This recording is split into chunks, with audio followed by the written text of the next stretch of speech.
મિત્રો, એક ભારત ન્યૂઝ મીડિયામાં આપનું હાર્દિક સ્વાગત છે।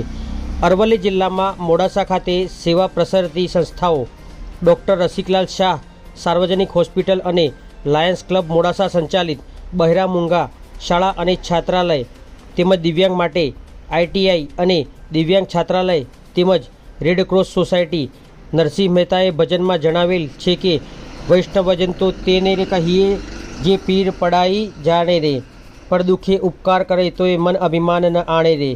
સાર્થક કરતી સંસ્થાઓની મુલાકાતે શ્રી કચ્છ કડવા પાટીદાર સમાજ 4 તાલુકા મંત્રી શ્રી અને શેઠ KL હોસ્પિટલ લક્ષ્મીપુરાના ટ્રસ્ટી શ્રી દિનેશભાઈ પી પટેલ અને મોડાસાના જાણીતા યુવા કાર્યકર શ્રી કનુ પટેલ સાથે આરોગ્યધામ સેવા સંઘ સાર્વજનિક હોસ્પિટલ ટ્રસ્ટ સંચાલિત ડૉક્ટર રસિકલાલ શાહ સાર્વજનિક હોસ્પિટલ જે સ્થાપનાના 80 વર્ષથી સ્વાસ્થ્ય સંબંધી સેવા આપી રહ્યા છે।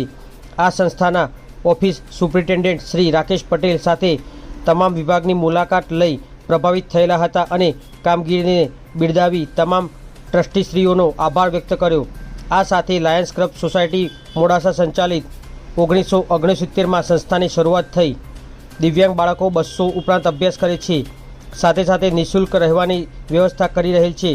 તેની સાથે દિવ્યાંગ બાળકો અભ્યાસ બાદ પોતે આત્મનિર્ભર બને તેવો માનનીય આદરણીય આપણા વડાપ્રધાન શ્રી નરેન્દ્રભાઈ મોદી સાહેબના સ્વપ્નને સાચા અર્થમાં સાર્થક કરતું દિવ્યાંગ બાળકો માટેના આઈટીઆઈમાં અભ્યાસ કરી પોતે પોતાનો વ્યવસાય કરી રહેલ છે, જે જાણી ખૂબ જ આનંદ વ્યક્ત કરેલ હતો અને દરેક વિભાગની મુલાકાત લઈ ખરેખર તમામને આ સંસ્થાઓની મુલાકાત લેવા નમ્ર અપીલ છે।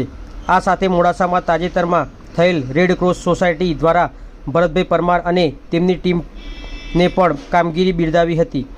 આ દ્વારા આપ સર્વેને નમ્ર નિવેદન કે જ્યારે પણ અરવલ્લી જિલ્લામાં મુલાકાત લેવાની થાય તો અચૂક સેવા પરમો ધર્મને જાણી આપના જીવનને ધન્ય બનાવીએ। પત્રકાર વિશાલ ચૌહાણ, સાબરકાંઠા।